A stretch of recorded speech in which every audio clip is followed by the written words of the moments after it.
and writer, the author of The Rite. So let's talk about the varying degrees of demonic possession.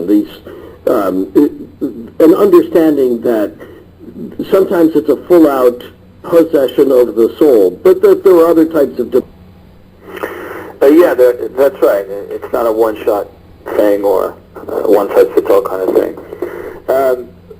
Before I get into that, though, I just want to step back for 1 second just to reiterate, because I don't know if I was clear, but I wasn't trying to say that there's no part of the church being an atheist or a Christian when it comes to demonic possession. Obviously, if you're an atheist, you wouldn't be close to God. You wouldn't have necessarily the tools to protect you like a Christian would.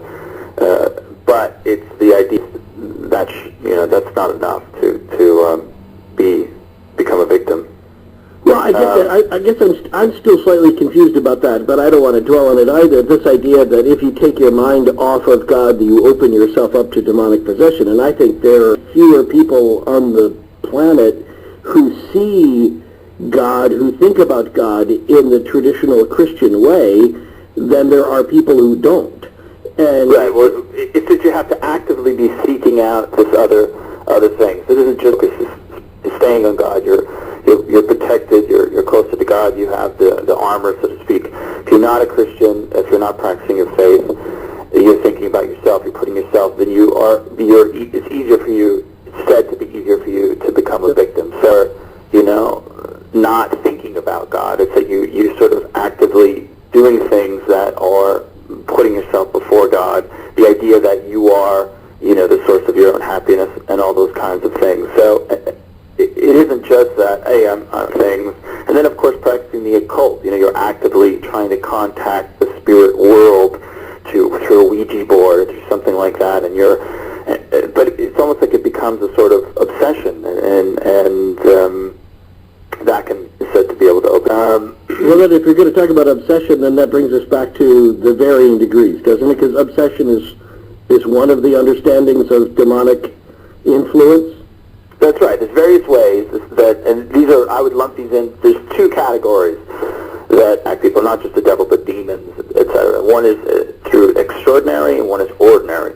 Now, the ordinary attack of the devil is just temptation. This is probably works for 95% of the people out there. Just simple temptation. We're tempted to do things. We're tempted to turn away from God. And now the church is also careful to say that not every sin is caused by the devil. I mean, many people, when they think about demonic possession, they think, well, it's completely ridiculous because it's just a way to say we're not responsible for our actions. I didn't sin. The devil made me do it. All that kind of stuff.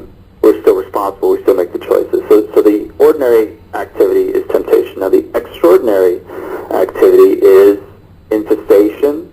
Is one level, if you could say that, and that's basically a haunted house. It's like it's an object, and this is said to happen. It's said that people are said to go to certain parts of the world, buy an object. It's said to have been cursed, or for whatever reason, manifestations are happening in their houses. The doors are opening and closing on their own.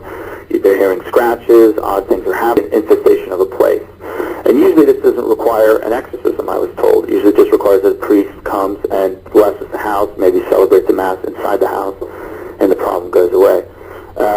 The next level would be oppression, which is the physical attack of the body on the body of a person. So somebody walking down the stairs and be pushed by an unseen force, kicked, pushed out of bed.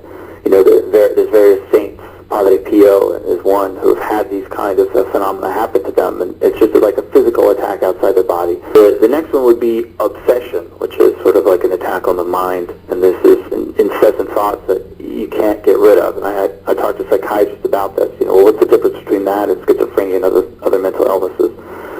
And he said, well, basically, it's a perfectly sane person, episodes of problems in their life, and all of a sudden they get this incessant thought that they can't get rid of. They can't push it out of their mind. And it's usually of the nature to profane the sacred. It's usually to attack the sacred, the holy, anything that has to do with God.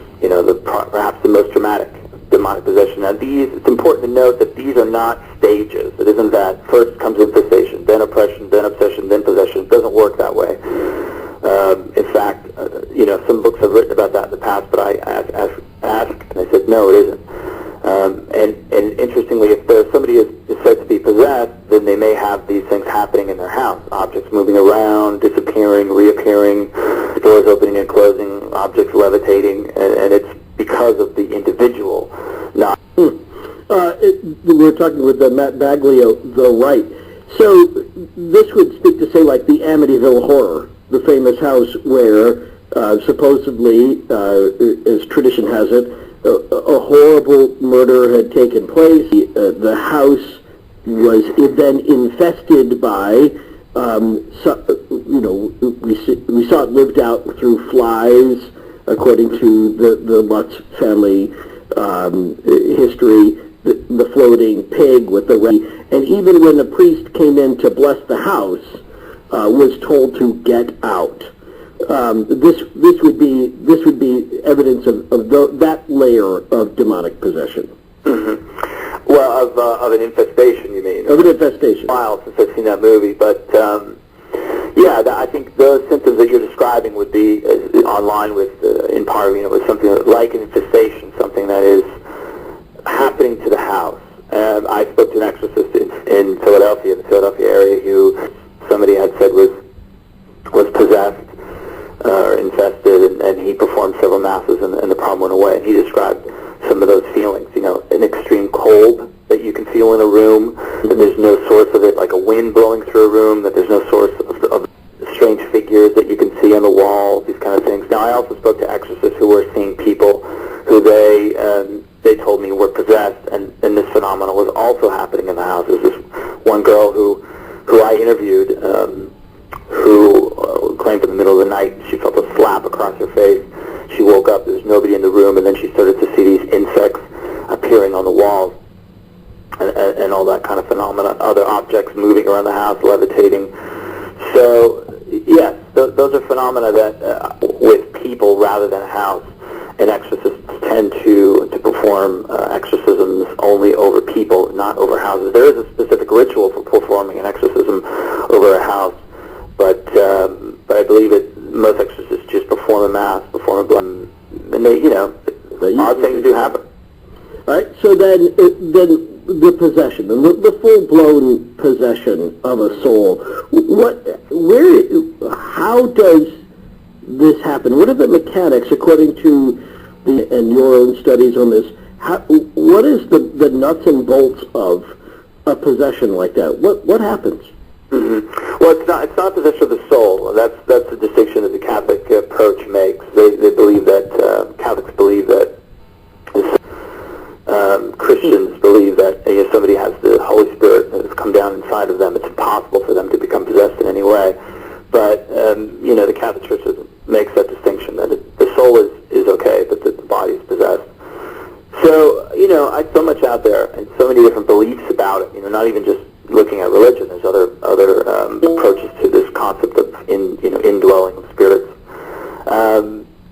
I think one of the myths that I debunk was this idea that these spirits live inside people. They're a pure spirit. So it isn't like this when somebody's said to be possessed that there's this evil spirit kind of like a dark dot. If you were to do some sort of X-ray on a part of their body, and that's like, okay, there he is. There's the spirit. He's living in your knee or something like that.